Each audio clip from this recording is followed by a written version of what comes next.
হযরত আবু হুরায়রা রাদিয়াল্লাহু তাআলা আনহু থেকে বর্ণিত, قال النبي صلى الله عليه وسلم, রাসূল সাল্লাল্লাহু আলাইহি ওয়াসাল্লাম বলেছেন, ইযা কানাত আউয়ালু লাইলাতিন মির রমাদান, যখন রমাদানের প্রথম রাত আসে, সুফিদাতিশ শায়াতিনু ওয়া মারাদাতুল জিন, শয়তান এবং অভিশপ্ত জিনদেরকে শিকল দ্বারা বেঁধে ফেলা হয়।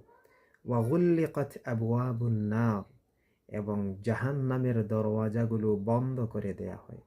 ফালাম ইউফতাহ মিনহা বাবুন, জাহান্নামের কোনো একটি দরওয়াজাও খোলা হয় না। ওয়া ফুতিহাত আবওয়াবুল জান্নাহ, এবং জান্নাতের সকল দরওয়াজা খুলে দেয়া হয়। ফালাম ইউগলাক মিনহা বাবুন, জান্নাতের একটি দরওয়াজাও বন্ধ করা হয় না।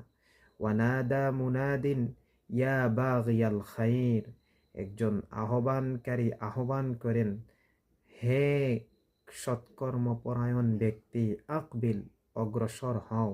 ওয়া বাগিয়া শার, এবং হে মন্দ কর্ম সম্পাদনকারী, আকসির, থেমে যাও।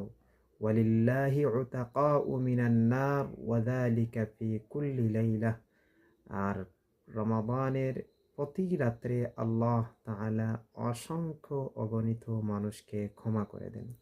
সুনানে ইবনে মাজাহ 1642 নম্বর হাদিস।